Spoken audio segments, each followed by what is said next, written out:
Okay, so now we are going to do a topic called stratification.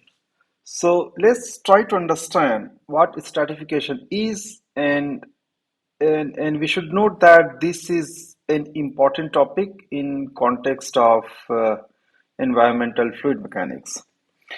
So there is one example here at the center which we have already discussed.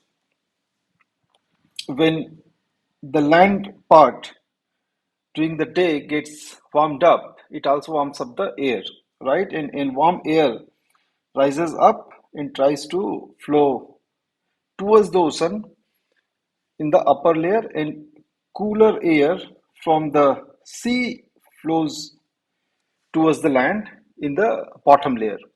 So what's happening here is warmer air flows above the cold air, and that creates some sort of layering of different density, right? So this image that you see in the right hand side, that also depicts the same thing. So upper fluid, which is hot or warmer than the lower layer fluid, that has lower density, right? Why it's lower density? Because with heating, generally the density decreases because of thermal expansion that we already know. So if the upper layer fluid, which has lower density, that basically has buoyancy force with it, right? That is dominated by buoyancy force. And then the lower layer fluid is denser, so it has higher density. So basically that also is, it has buoyancy, but it has in a way negative buoyancy. So it tries to keep the denser fluid down and lighter fluid above. So this layering that you see is quite common. And there is another example here in case one here. So when river goes and meets in the ocean, generally the fluid or water that goes into the ocean is lighter than the ocean water itself, right? Because ocean water is saline in nature, it is highly dense because of salinity, whereas the water that goes into the sea generally has lighter density. So when it goes, actually it stays at the top, or it tends to stay at the top if it doesn't have high momentum, right? So that layering again in that case is because of different densities. So naturally the lighter fluid tries to stay above and denser fluid tries to stay below, right? And that in that way it tries to stay in the equilibrium. And this is quite common in different at different locations, or different instances. One of or some of the examples we have discussed here. And if you want to understand few more examples, let's consider seawater, right? So in that case, if you assume there are multiple layers of fluid, so in that case, if this is the water level, if this is row 1, this is row 2, row 3, row 4, row 5, so this density that you have here continuously increases. So in this case, density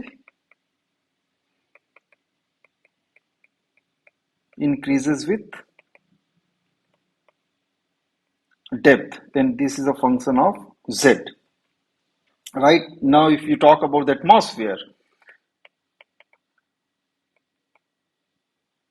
in this case, if we assume this is the surface, so here again you can assume there is layering of density, layering of atmospheric air, and it may have this row 1, row 2, row 3, row 4, etc. Where in this case the density decreases as you go up. So row here, density decreases with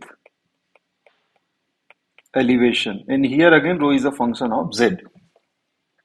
So in these two cases we see there is stratification or layering of density, whereas in first case it is because of salinity, because there is different concentration of salt.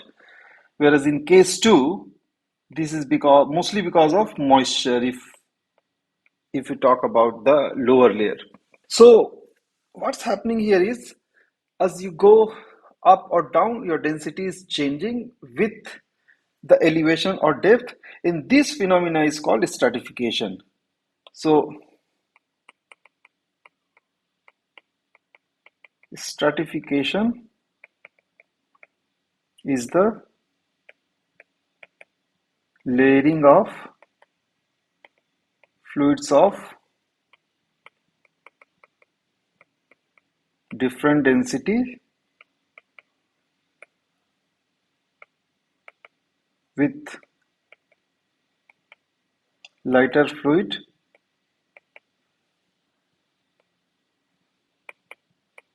on top of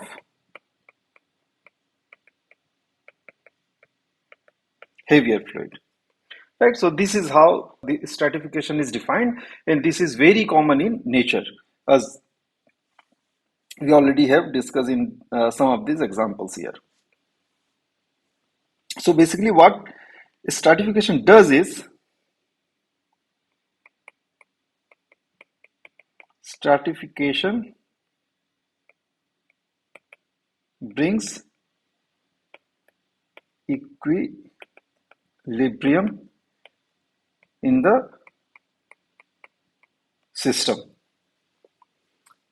Okay, so the system is in equilibrium when the system is highly stratified. But it is not always the case. So in this case,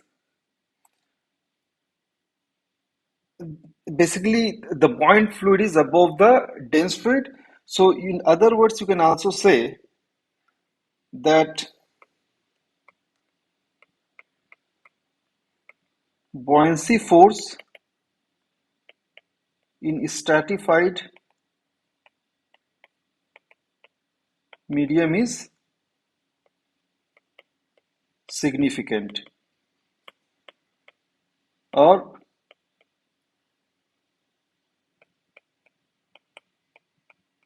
more dominant compared to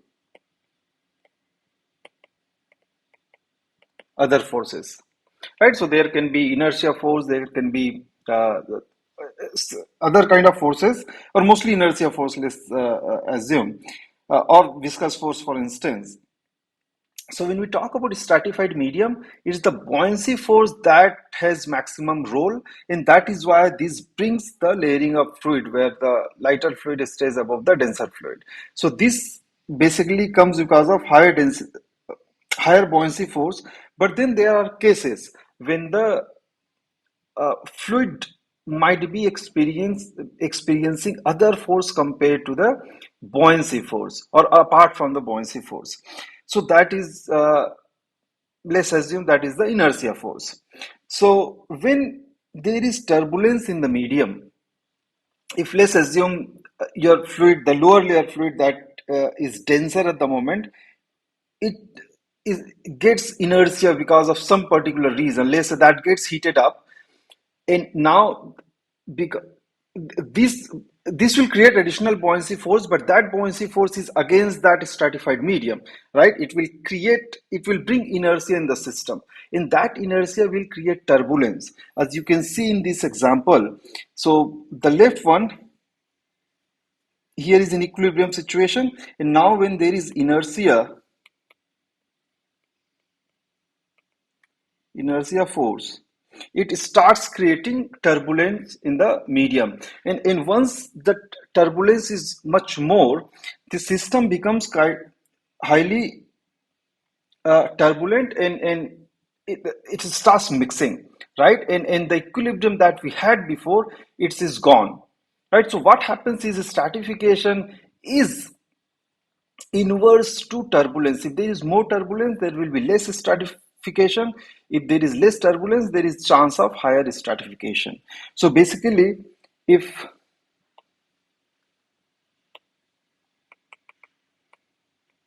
in case of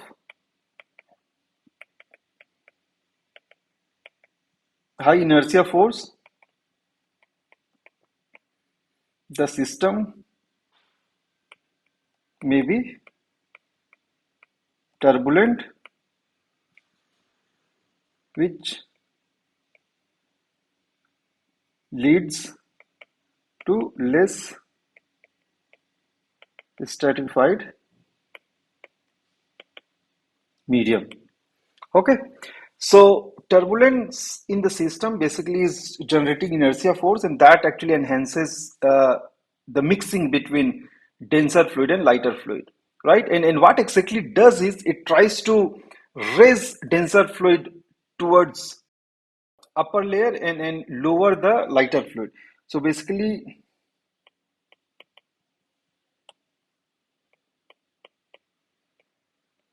turbulence tends to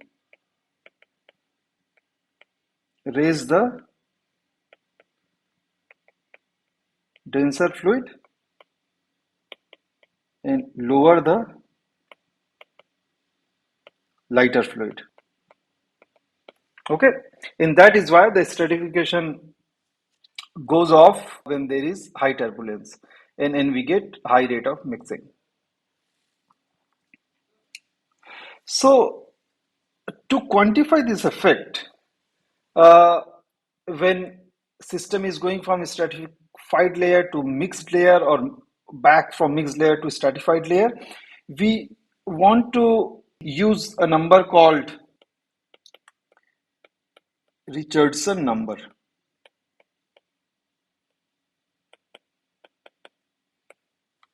Okay, where Richardson number is given as the ratio of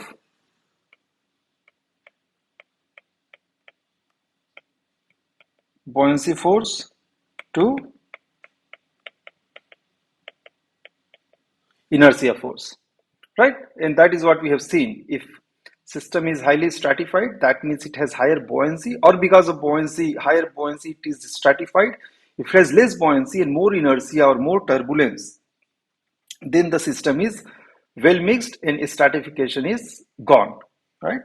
So it is defined as delta rho gh over rho naught u square.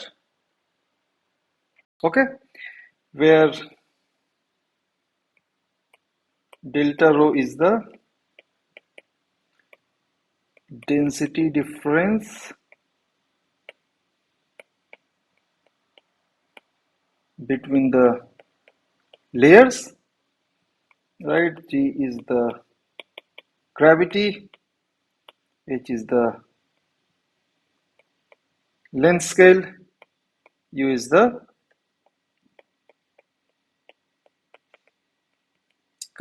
characteristic velocity, and rho naught is the reference density. Okay, so this is the formula we use for defining Richardson number. And here you can see a few different terms. One is delta rho. So that delta rho basically defines the buoyancy force. What exactly is buoyancy force? That's the density difference because of which the fluid either tends to rise up or it tends to lower down, right? And then there is G and then H. H is basically the length scale involved with the layer, and then rho naught is the reference density, which can be considered as of the denser fluid or lighter fluid depending on the situation, and u is the characteristic velocity, and that again can be the velocity of the layers with which it is moving, or it may have different ways of defining. So what exactly it means is, if Richardson number is greater than 1, that means the medium is stratified.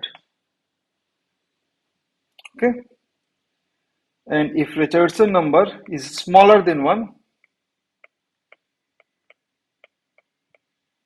the medium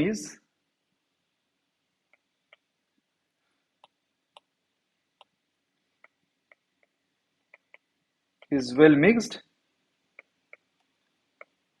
and the flow is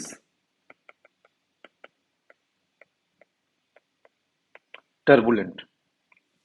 Okay, so Richardson number plays an important role in environmental fluid mechanics because this defines whether the system is stratified or not, or whether it's turbulent or not. Because the way your flow happens in environment depends very much on the environment density as well. If we consider the density is same everywhere, then the system becomes very easy to model.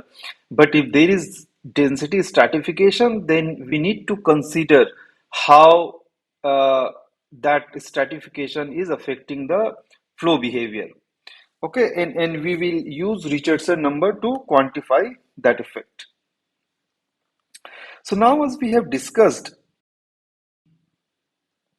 inertia force and also turbulence, we would also like to define another dimensionless number which you all are well aware of, and that is known as the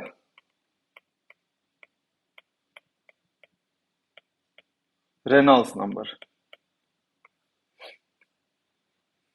right?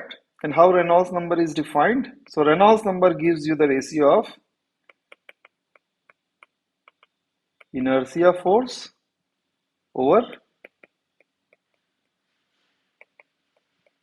viscous force. Okay, so in this case, now we are not talking about buoyancy force, we are talking about viscous force. And we all know if the viscosity is more, the fluid flow happens slowly, for instance, so that has less inertia force. If viscosity is very less, like in case of air, air might flow much faster than the water for similar given conditions, right? In that case, we get much higher velocity, or indirectly much more inertia force, and that creates turbulence in the fluid motion, right? So that is why also most of these environmental flows that we are going to consider are turbulent in nature, because your viscosity is very less, such that it is very easy to have turbulence in nature. So viscous force is generally very small, right? So let's first define what is Reynolds number, or how it is defined quantitatively. So that is rho u L over mu. Okay, where rho is the density of the fluid, u is the characteristic velocity, L is the characteristic length, and u can be defined as the uh, mu is the dynamic viscosity, right? So this characteristic velocity and characteristic length that we are considering can be different for different conditions, or the way we define u and l can be specific to a given condition, and that's why it is very difficult to generalize it, what should be exact length or velocity. And that's why, depending on the problem or condition, we define u and l, and that is how we find the Reynolds number. And one thing you all should note is that Reynolds number in case of a pipe flow, the critical Reynolds number is generally considered to be 2300, right? And below 2300, we assume the flow to be laminar, and above 2300, we assume the flow to be turbulent. But that condition is only applicable for a pipe flow inside a pipe. But now we are considering an atmospheric flow which is open in nature. In that case, the critical Reynolds number is much higher than 2300. Okay, but in general, because we are dealing with air where viscosity is extremely small, the flow usually is turbulent. Okay, but now when we say turbulent, how it compares with buoyancy force is a different story, because that gives you Richardson number, and that might, the effects of inertia force in case of Richardson number might be different from effects of inertia force in case of Reynolds number. Okay, so we have to look at them differently. Okay, so that is another dimensionless number we have. And then finally, we can go to another dimensionless number or another process that we can define before moving into the details of this course. So let's talk about waves and currents. And this is also called the flow due to horizontal buoyancy. So what exactly is happening here? So you can see there are water waves, there are dust storms, which are mostly horizontal flows. As you can see in this case, this water wave that you have here, something like this is actually moving outward, right? In this case, there is this tide that you have that is moving towards the seashore. In this case, we have this dust storm that is moving with some velocity to sides. So why there is this motion? So first of all, it might have gained kinetic energy because of some particular condition, and what condition is that we are not going to the detail. But what happens is, once there is this condition, when we have some sort of, let's consider for instance this wave, when we have one part of the fluid is above the remaining part, and this is maybe moving with some velocity, and it has some depth h, right? So in this case, we can consider 2 point P1 and point P2, where let's assume P2 is equal to P atmospheric. So pressure at point 2 is equal to P atmospheric. In point 1, P1 can be simply considered as rho g h. And that is why your P1 is greater than P2, right? Because P2 is, let's assume that to be, or we can also, that is basically a gauge pressure. So here we can assume to be P atmospheric. So this gives us delta P is actually equal to rho g h, right? If there is delta P between 2 points, so there will be a flow, and that is exactly what's happening in case of a wave or a current, right? There is horizontal pressure gradient, right? So pressure inside a wave or a current is greater than pressure outside it, right? So there is this delta P, and that is why this flow tends to happen in this direction. Okay. In case of so in case of wave, there is flow tries to happen in both direction. In case of a current, like this dust storm that you see, it has delta P just in one direction, right? And that's why flow is happening only in this direction. Okay, so this is how wave and currents flow. There is horizontal pressure gradient because of density difference. So there is fluid of higher density compared to the density of the ambient fluid, right? And that is why we call it horizontal buoyancy. There is delta rho in the horizontal direction, not in vertical direction, right? So vertical direction is stratified, you can say. So for instance, this is rho 1, this is rho naught. So rho 1 is greater than rho naught. So this system, in case of vertical flow, is already stratified. It's already under, is in equilibrium condition, and that's why rho 1 cannot go to rho 2 if rho 1 is greater than rho naught, right? So sorry, I meant rho naught, not rho 2. So rho 1 is greater than rho naught, so it cannot go up. But there is a gap between rho 1 and also there is rho naught here, the right side. So now there is this delta rho in the right hand direction, right? And that is why there is this flow due to horizontal buoyancy. Okay, so in such cases, apart from the flow, obviously there is a transfer of mass. For instance, this dust storm that we see here in the right hand side, that is carrying this dust or air that is mixed with the dust, right? And whenever there is dust storm, we see a lot of uh, pollution or layer of dust in our homes or in balconies, etc. Right? So whatever you see here is actually, apart from the flow, there is also transporting mass. Okay, and indirectly it is bringing some sort of pollution, and that is why we are trying to study these kind of problems. To quantify this kind of flows, we define another dimensionless number, and that is called Froude number, which is defined as so this is given as the inertia force over